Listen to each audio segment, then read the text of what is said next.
विधायिका माने लेजिस्लेचर। किसी भी सरकार का ये एक बहुत ही जरूरी हिस्सा है। तो चलिए आज इसी को समझते हैं।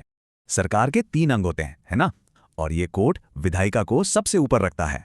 सही मायनों में देखें तो किसी भी लोकतंत्र की रीढ़ की हड्डी यही विधायिका ही तो है। इसका नाम भी बड़ा दिलचस्प है। पार्लियामेंट का मतलब ही है बात करना या बहस करना। राजनीति विज्ञानी गिलक्रिस्ट का एक बड़ा गहरा कथन है, the legislative authority forms the major premise, the judiciary the minor and the executive the conclusion. सच कहूं तो ये सुनने में थोड़ा भारी भरकम लगता है। इसका मतलब क्या हुआ? देखिए, इसे एक मकान बनाने के उदाहरण से समझिए। अच्छा, विधायिका यानी लेजिस्लेचर वो है जो मकान का नक्शा या कहिए ब्लूप्रिंट तैयार करती है। ये मेजर प्रेमिस है, यानी मुख्य आधार।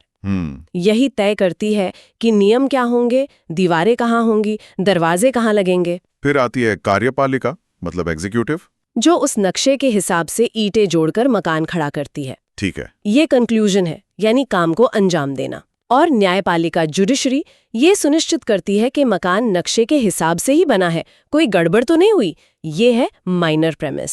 वाह, तो असल में सब कुछ विधायिका के बनाए गए ब्लूप्रिंट पर ही टिका है। ये तो बहुत साफ हो गया। मतलब विधायिका ही खेल के नियम तय करती है। सवाल आता है कि आखिर विधायिका करती क्या है? भाई, सबसे पहला और जरूरी काम है कानून बनाना। मतलब नए कानून बनाना, पुराने कानूनों में बदलाव लाना, यही इसका सबसे बेसिक और मुख्य काम है। लेकिन रुकिए, काम सिर्फ कानून बनाना नहीं है। बजट पास करने से लेकर राष्ट्रपति चुनाव तक सब इसके हाथ में है। और हाँ, एक बहुत बड़ी जिम्मेदारी और भी है, सरकार पर नजर रखना, उसे जवाबदेह बनाए रखना। विधायिका के पास कई हथियार होते हैं, जैसे प्रश्नकाल, स्थगन प्रस्ताव, निंदा प्रस्ताव और सबसे बड़ा हथियार अविश्वास प्रस्ताव। यहीं पर मेरा एक सवाल है। ये सब सुनने में बहुत शक्तिशाली लगता है, पर क्या असल में ये नियंत्रण काम करता है?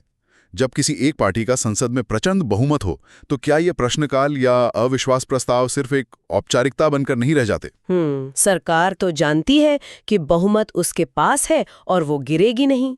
बहुत अच्छा सवाल है, और इसका जवाब इसकी दोहरी भूमिका में छिपा है। देखिए, ये सच है कि भारी बहुमत वाली सरकार को गिराना लगभग नामुमकिन होता है, लेकिन इन प्रस्तावों का मकसद सिर्फ सरकार गिराना नहीं होता। तो फिर क्या होता है? इनका एक बड़ा मकसद होता है सरकार को जवाबदेह बनाना और देश के सामने उसका कच्चा चिट्ठा खोलना। जब विपक्ष किसी मुद्दे पर स्थगन प्रस्ताव लाता है या अविश्वास प्रस्ताव लाता है, तो सरकार को संसद के पटल पर आकर जवाब देना पड़ता है। अच्छा, वो बहस टीवी पर लाइव जाती है। देश की जनता सुनती है कि सरकार के पास क्या तर्क है और विपक्ष के पास क्या सवाल। मतलब ये सीधे सीधे जनता की अदालत में मुकदमा मरने जैसा है। बिल्कुल। तो भले ही सरकार संसद में जीत जाए, लेकिन जनता की नजरों में वो हार सकती है और अगला चुनाव वो उसी पर निर्भर करता है। समझ गया।